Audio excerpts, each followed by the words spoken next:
She pulled a gun on my wife over a recycling bin.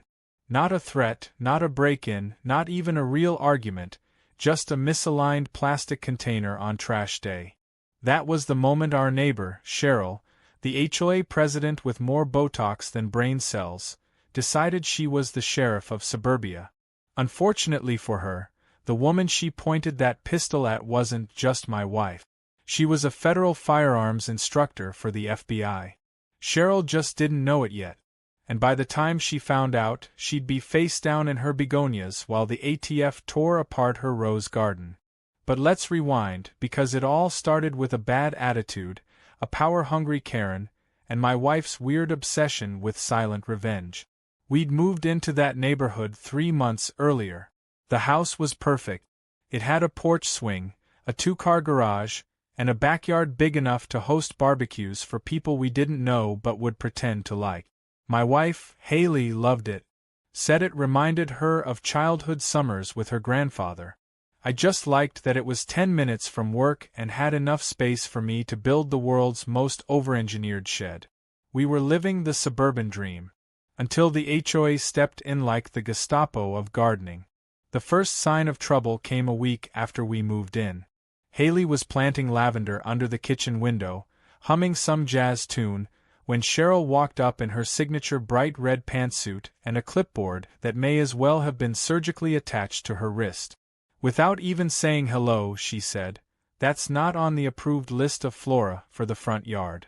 Haley smiled politely, brushing dirt off her gloves, and said, "I'm not sure that's enforceable." Cheryl didn't like that. She narrowed her eyes like she'd just been challenged on a pop quiz about plant law and walked away muttering about citations. We thought she was just another overzealous neighbor with too much time and not enough personality. We were wrong. In the weeks that followed, the fines started piling up. A small one for a hose being visible from the street. A larger one because our fence was 1 inch higher than community regulation. We got a written warning because our porch light was too bright and offensive to neighboring eyes. I'm not kidding. Haley joked that Cheryl must have taken her HOA presidency oath in blood. I laughed, but I could see it started to wear on her. Haley isn't the kind of person who gets rattled easily. She's calm in a way that makes other people nervous. I used to think it was just because she was level-headed and zen. It took me years to realize it was something else entirely. She doesn't panic because she doesn't need to. She's trained for scenarios most people would only see in action movies. But back then, all I knew was she could parallel park a pickup truck in a blizzard and once disarmed a guy at a bus stop in 10 seconds flat. I thought she was just really good at reading people. Again, I had no idea. Things escalated fast. The final straw came on a Thursday morning when I left to run a few errands. Haley stayed home to take care of yard work and drop off a casserole for an elderly neighbor. Around noon, my phone buzzed.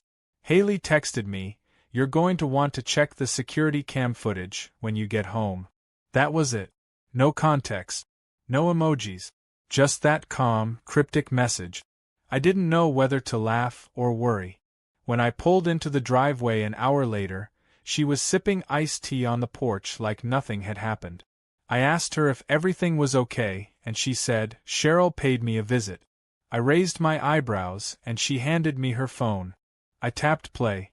The footage started with Cheryl marching up our driveway like she was leading a parade.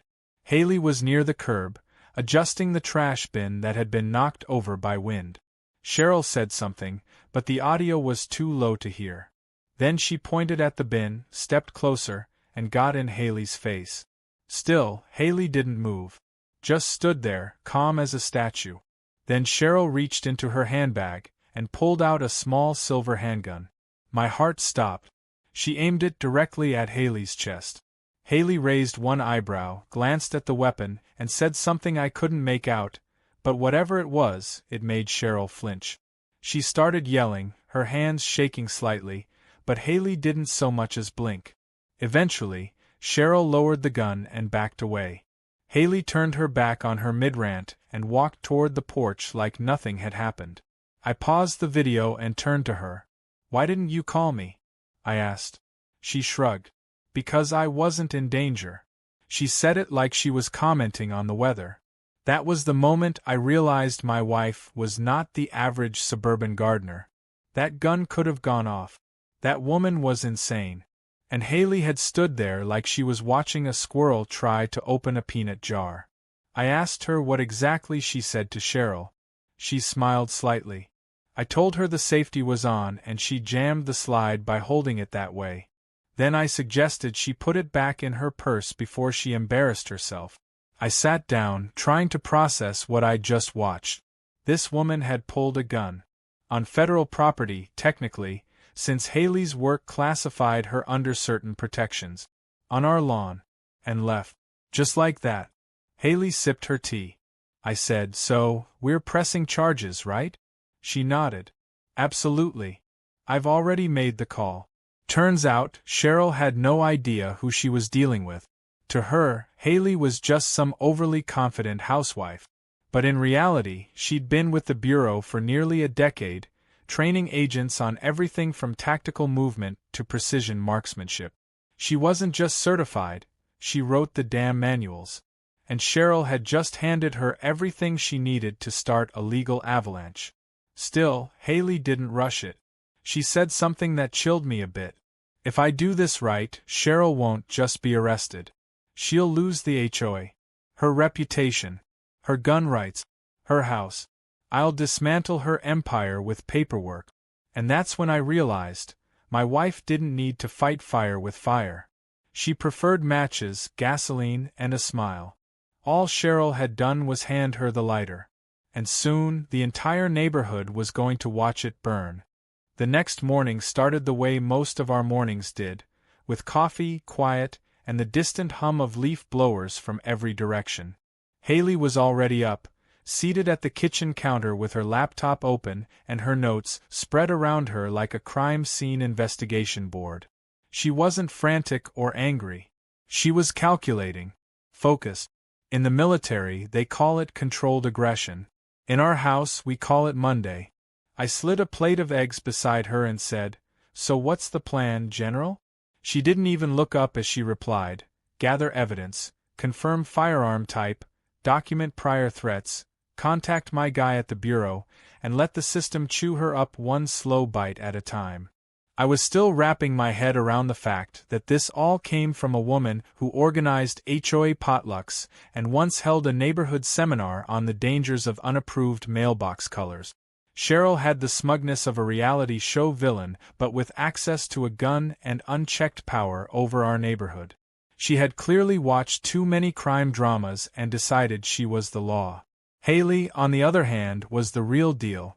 I always knew she worked in firearms training, but I didn't grasp the depth of it until she started laying out the precise language of federal codes related to assault, intimidation, and misuse of a firearm on federal-adjacent property. Every time she spoke, it felt like a prosecutor rehearsing a slam-dunk closing argument. By noon, Haley had sent in the footage, written a detailed report to an internal affairs contact, and scheduled a meeting with a friend at the local district attorney's office. She even made sure to transfer the original camera files onto 2 separate hard drives and a cloud backup, in case Cheryl suddenly developed the urge to accidentally crash into our mailbox and steal the evidence. I asked her if we should call the local police too. She nodded and said yes, but only after she submitted everything to the feds. That way, when the local cops tried to sweep it under the rug, we'd have a federal timestamp to fall back on. Still, we had no idea how far Cheryl would go. We assumed she'd panic, maybe deny it, maybe try to gaslight us or offer some sort of fake apology. But Cheryl didn't retreat. No, she doubled down. That very same afternoon, she called for an emergency HOA board meeting. We weren't invited, obviously, but word travels fast in a nosy neighborhood. According to one of our friendlier neighbors, Cheryl claimed she was being harassed by a woman with government connections, and she insisted that the community needed to unify against intimidation tactics from extremist residents. Extremist. That's the word she used. About my wife. The same woman who once spent an entire afternoon helping a neighbor's cat out of a storm drain. By the next day, every mailbox in the neighborhood had a flyer inside. It was printed in Comic Sans, which honestly should be a crime by itself, and included a rambling letter from Cheryl warning residents that a hostile presence had taken root on our street and that everyone should be cautious about interacting with us. She claimed Haley was under federal investigation and that we had cameras spying on people's private conversations. It was pure insanity wrapped in paranoia and laminated in delusion. But some people bought it. One woman crossed the street instead of walking past our house. Another stopped letting her kids play near our front yard. It didn't take long before whispers started, and the once friendly waves we'd exchanged with neighbors became nervous half-smiles or averted gazes. I was furious. Haley wasn't. She saw it coming. She calmly documented everything. Screenshot, statements, recordings of the HOA meeting that Cheryl foolishly held within range of one of our directional mics. Haley didn't just fight back. She collected receipts like she was prepping for an audit of Cheryl's entire life. It wasn't long before she started noticing patterns in the HOA's financial records. Public access files showed odd payments categorized as security equipment and property maintenance, but there were no actual installations or repairs. Just large sums moving through HOA accounts into a mysterious vendor with no online footprint. Haley, with her usual quiet intensity, cross-referenced the name and address and found it connected to Cheryl's sister-in-law, who supposedly owned a landscaping company that had never once serviced any property in the neighborhood. She turned to me and said, not only did she pull a gun, she funded it with embezzled HOA money. This just went from harassment to federal fraud. And just like that, the game changed. This wasn't about a neighbor feud anymore. This was a criminal operation hiding behind community bylaws and power trip. Cheryl wasn't just unhinged, she was dirty. And Haley, with her contacts, had all the tools to blow it wide open. I watched as she sent an encrypted report to someone at the ATF, marked urgent and flagged with internal tags. She didn't even need to explain much. The evidence spoke for itself. An unregistered weapon, misused funds, a campaign of neighborhood intimidation, and violations of state and federal law, all neatly packaged in Cheryl's own paperwork. That night, while Haley was in her office typing up her final timeline of events, I sat on the porch and stared out at the quiet street. Everything looked normal. Lawns were trimmed. Porch lights glowed soft and yellow. A dog barked in the distance. But beneath that peaceful surface, there was a storm coming. And Cheryl had no idea how deep she'd buried herself. She thought she could intimidate a stranger with a flashy weapon. She didn't know she'd pulled it on someone who trained people to deal with real threat, who knew how to remain calm, build a case, and strike back with precision. The next morning, Haley called her friend at the district attorney's office. The moment she said her name, the woman on the other end said, "Already heard about it. We've got eyes on Cheryl now. You'll want to sit tight. This is going to get big." I looked at Haley as she hung up. For the first time in days, she smiled. Not a smug smile, not a vengeful one, just calm satisfaction. She didn't need to yell. She didn't need to threaten. She let the law catch up to Cheryl the way it always does, with patience and fact. And all Cheryl had done was hand her everything on a silver platter. We didn't need revenge. We needed justice. And Haley had just written the blueprint. The storm finally broke 1 week later, but not with flashing lights or handcuff. Not yet. It started with silence. The kind of silence that creeps into a neighborhood before the news spreads like wildfire. At first, Cheryl was quiet. No more flyers.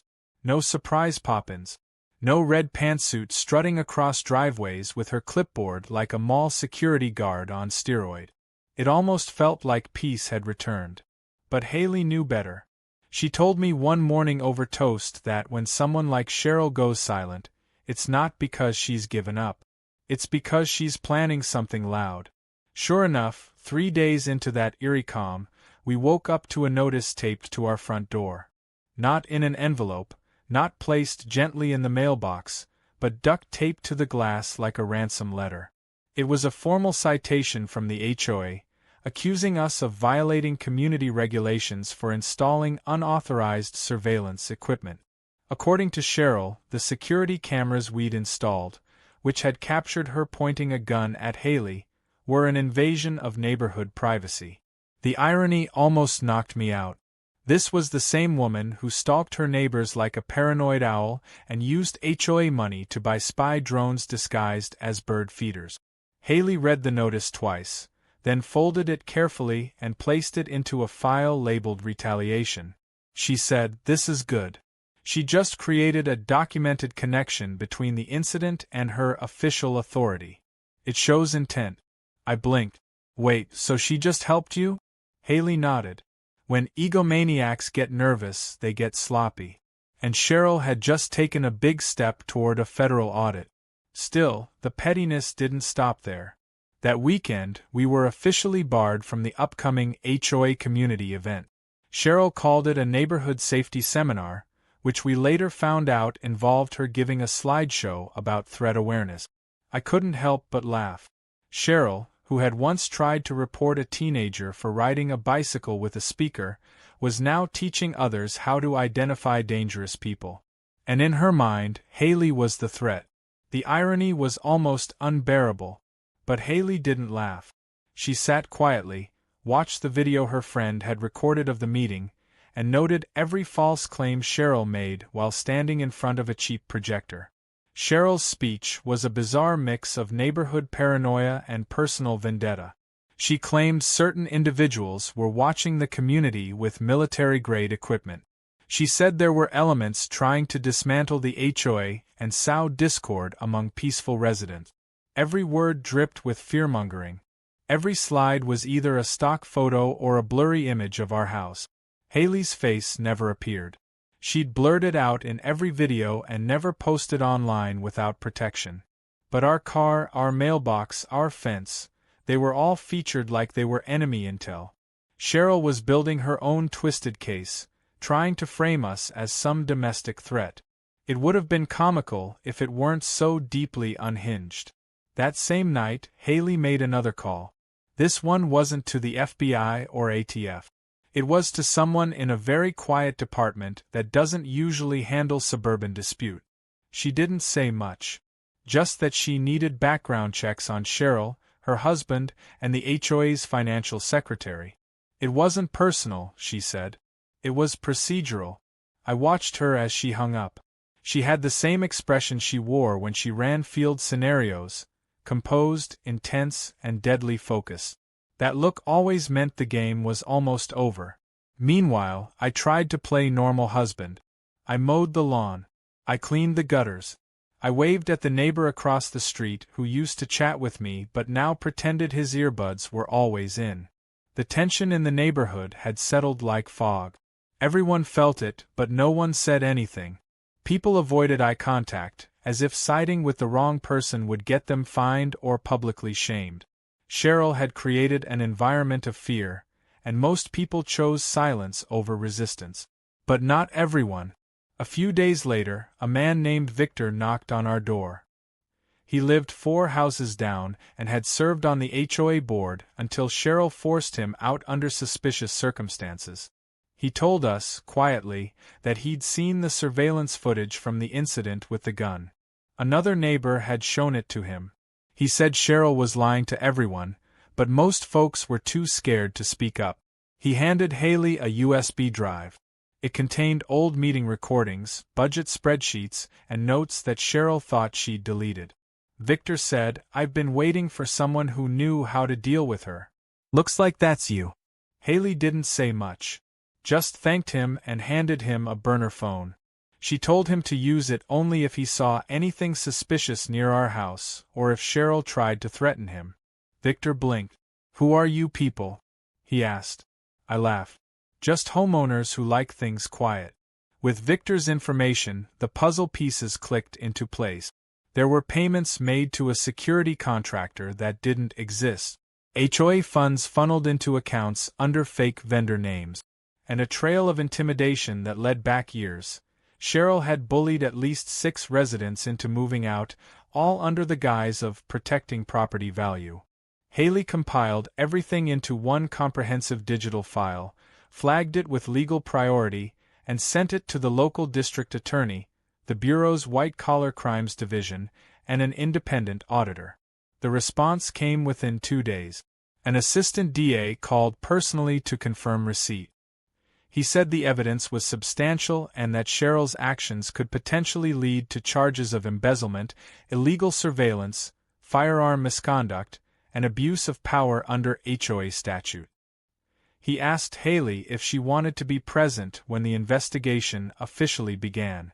She declined. She said she'd rather be in the garden when the fire started. I didn't ask if that was metaphorical.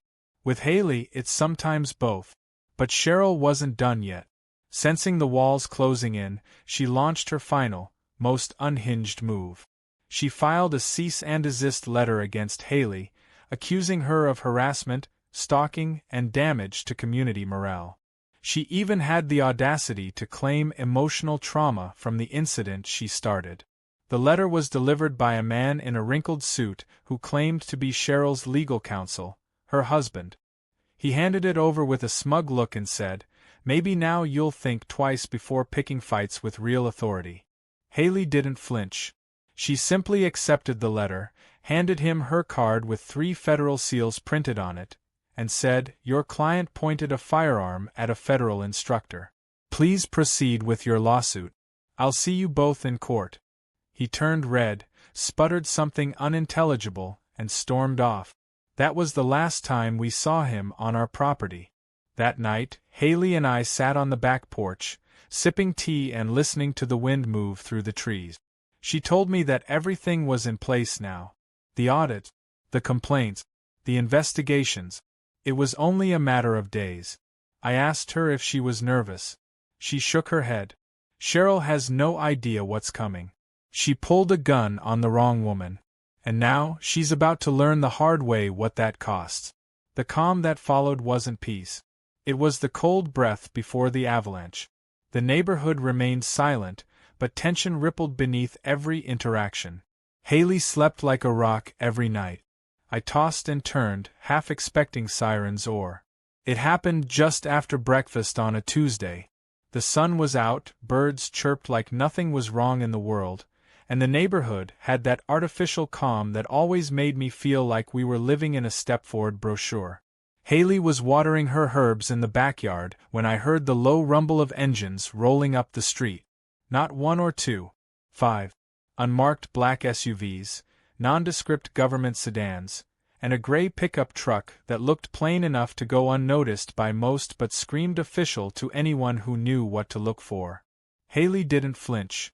She calmly turned off the hose, dried her hands on a towel, and said, "Right on schedule." The vehicles stopped in front of Cheryl's house. Men and women in business casual outfits emerged. No uniforms, no sirens, no guns drawn. Just calm, precise movement. They knocked politely. Cheryl answered in a pink bathrobe and curlers, looking like she'd just rolled out of a wine coma. At first, she smiled. Then they showed her the folder. Her smile vanished. She shouted something, slammed the door, then peeked through the curtains like she was hoping it was all a prank. It wasn't. A second knock, firmer this time, brought her husband out to the porch. He tried to argue. They handed him another envelope. This time, he didn't shout. He sagged. Then the front door opened and Cheryl stepped back outside with trembling hands. She wasn't wearing her usual power red pantsuit. She wasn't holding her clipboard. She looked smaller, like a balloon with the air leaking out. She gestured toward the garage. 2 agents followed her in. The others began photographing the property. One of them sprayed a small orange marker near a flower bed. I watched it all from my porch, sipping coffee like I was front row at the best pay-per-view in history. The agents were from a joint task force investigating HOA embezzlement and unregistered firearms activity. Haley had quietly coordinated with the district attorney and several federal branches to create a task force with full authority to investigate Cheryl, her husband, and their financial record. Every document Victor provided, every transaction Haley traced, every frame of the security footage, all of it had built a case so airtight it might as well have come shrink-wrapped. The feds weren't just looking for the gun Cheryl pulled. They were tracing where she bought it, how she paid for it, and whether HOA funds had been used to purchase illegal items or cover up personal expenses. Spoiler alert, they had. Neighbors started peeking through their blinds and doors like curious squirrels. No one stepped outside. Not at first. It was like the entire community was holding its breath. Everyone had seen Cheryl as untouchable. She'd been queen of the cul-de-sac, judge and executioner of lawn decorations and garbage bin violations. And now, she was just another suspect being questioned by people who did not smile, did not argue, and absolutely did not care about her HOA title. The tension finally broke when one of the agents removed a large black duffel bag from her garage. Another followed with a small lockbox. They opened it on her front lawn and began cataloging the content. I couldn't see everything, but I caught the glint of metal and the shape of several handguns. Some looked antique. Others were definitely tactical. None of them were registered under Cheryl's name. One agent lifted a ledger. Handwritten notes, columns, dates, amount. Cheryl tried to grab it. The agent calmly stepped back, said something, and pointed to the curb. Cheryl sat down, hands shaking, eyes darting from neighbor to neighbor. She looked up and saw Haley standing at the edge of our driveway. Haley didn't wave. She didn't smirk. She just met her eyes and held the gaze until Cheryl looked away. That was the first time I think it truly hit Cheryl that she had lost. Not just her pride. Not just her status. Everything. After nearly 3 hours of on-site questioning and evidence gathering, Cheryl was formally escorted to a waiting vehicle. She wasn't handcuffed, but the agents walked closely beside her. Her husband followed, red-faced and silent, clutching a manila folder to his chest like it might shield him from reality. As the car door closed, I saw Cheryl glance one more time at Haley. Her mouth moved, forming something that looked like a word, but no sound came out. Then the door shut and the convoy rolled away, leaving behind silence and the faint scent of roses from her over-fertilized front garden. The neighborhood buzzed like a beehive after that. People emerged slowly, cautiously. Some came over with awkward questions, asking if we'd known what was going on. Others apologized. One woman actually burst into tears and thanked Haley for freeing the neighborhood. Turns out Cheryl had been weaponizing HOA regulations for years, targeting people who didn't bow to her ridiculous standard. She had bullied a retired couple into selling their house because their paint color was half a shade off from the HOA-approved list. She fined a single dad for letting his kids draw chalk on the sidewalk. No one had dared challenge her because she wrapped her abuse in bureaucracy. But Haley had pulled the string, and now the whole thing was unraveling. Over the next week, agents returned to interview other board members. Cheryl's finances were frozen pending investigation. The HOA held an emergency vote to restructure leadership. Haley didn't nominate herself. She didn't need to. Several neighbors nominated her anyway. During the first public meeting, she walked up to the front of the room holding a thick folder labeled Transparency. She said, "No more hidden rules, no more weaponized citations, no more silence. We live here. This is our community. If you want to be ruled, I suggest you move somewhere else." The room erupted in applause. By the time the week ended, Cheryl's house was listed for sale. Her husband filed for an extension on his law license review board hearing. Their assets were being audited. The word around town was that they were planning to move out of state to avoid further embarrassment. I overheard one neighbor saying they'd seen Cheryl at the DMV looking like she hadn't slept in days. Another claimed she was staying with her sister until the dust settled. I didn't care where she went. As far as I was concerned, she could relocate to a cave in the desert and argue with scorpions about property line violations. Haley, meanwhile, returned to her normal routine like nothing had happened. She baked cookies. She trimmed hedges. She organized a neighborhood cleanup day and donated her entire HOA board stipend to a local shelter. People who once avoided us now waved eagerly. One family brought over a fruit basket with a thank you card inside. Another invited us to their daughter's graduation party. The air had shifted. The fear was gone. Order had returned, not by force, but by quiet strength and unshakable resolve. One night, as we sat by the fire pit in our backyard, I asked Haley if she was proud of what she'd done. She shrugged and said, "I didn't do anything special. I just didn't back down." Cheryl thought she was the final authority. She forgot the rules still apply to her. I nodded, then asked her if she missed the action from her bureau days. She smiled faintly and said, "Not really." Watching a woman who thought she was untouchable squirm in her bathrobe while being investigated for federal crimes? That's better than anything I did in the field. 3 months after the morning the agents rolled up to Cheryl's house, everything felt different, even the air. It wasn't just that Cheryl and her husband had vanished from the neighborhood like a bad smell finally carried off by the wind. It was that people started acting like neighbors again. Lawns got a little less obsessively manicured, kids' sidewalk chalk drawings began reappearing without being washed away in fear, and people stopped whispering whenever we walked past. It was like the whole street had come back to life after years of living under a silent dictatorship. Cheryl's house was still sitting on the market, a hollow red brick shell with empty flower beds and a chipped for sale sign. Nobody seemed in a rush to buy it. Maybe they were afraid it came with ghosts, or worse, an angry clipboard spirit. Haley had declined to take the permanent position as HOA president, even though she was unanimously elected as interim president in the weeks after Cheryl's departure. She stayed just long enough to rewrite the bylaws, dissolve the ironclad powers the board had used to harass residents, and install a system where the HOA had to operate with full transparency. All spending records were posted online. All citations now required third-party verification. And best of all, any future board president had a term limit. Haley said the last thing a neighborhood needs is another emperor with delusions of law enforcement. She handed the position over to a retired judge who had lived on the block for 15 years and was widely considered too stubborn to be bought and too old to care what anyone thought. The neighborhood breathed a collective sigh of relief.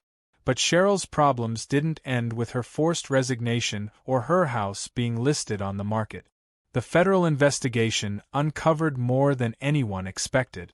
Not only had she used HOA funds to purchase illegal firearms, she'd been submitting false invoices for years.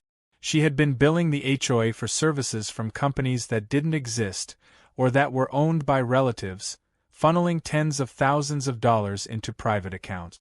Her husband was also caught up in the scheme, having created a shell legal consulting firm that was supposedly being paid to review neighborhood complaints and regulations.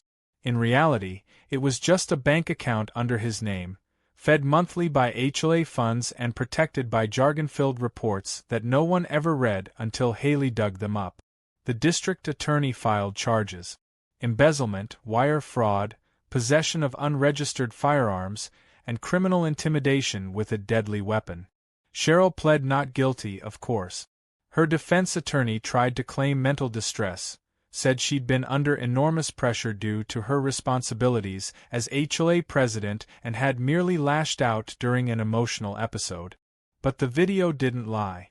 Neither did the paper trail. The jury took one look at the footage of her pulling a gun on Haley, heard the long list of residents she'd fined, threatened, and driven away, and spent less than 2 hours deliberating before delivering the verdict.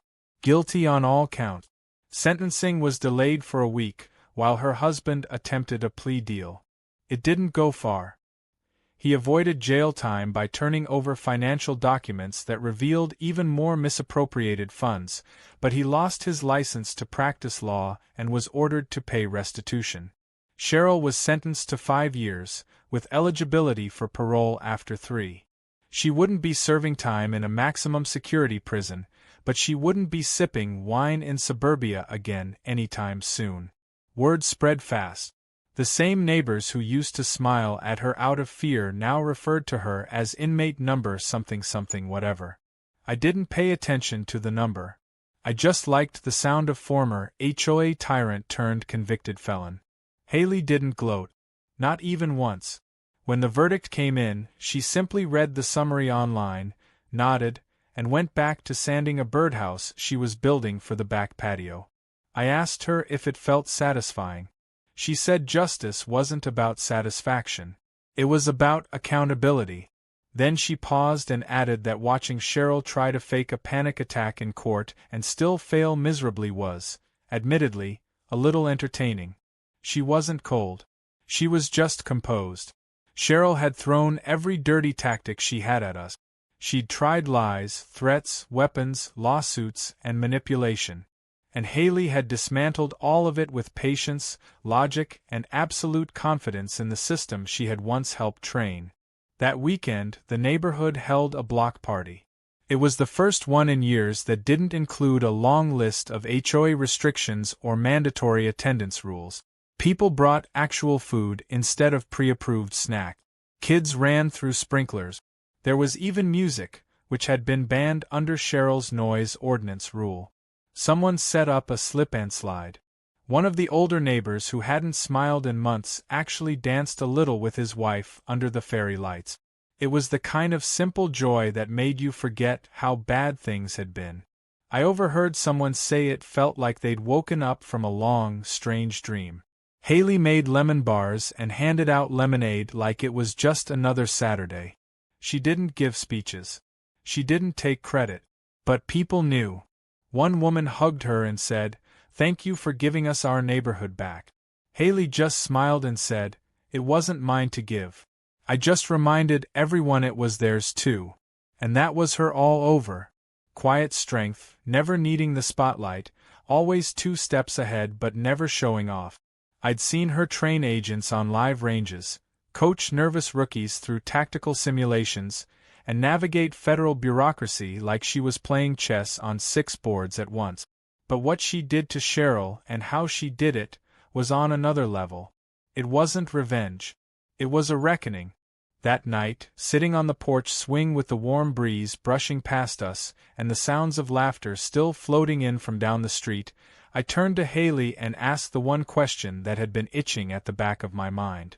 "Did you ever feel scared when she pulled the gun?" She took a long sip of her drink, then looked at me like I'd asked if grass was still green. Scared? No. I knew she didn't know how to use it. Her grip was wrong, her stance was off, and the safety was still engaged. I was more worried she'd drop it and shoot herself in the foot. I stared at her. "You analyzed all that in the moment?" She shrugged. "Old habits. Besides, the real danger was what she did after. The smear campaign. The abuse of power. That's what ruins communities. Not bullets, but fear." And there it was. That was what had driven Haley the whole time. Not pride. Not anger.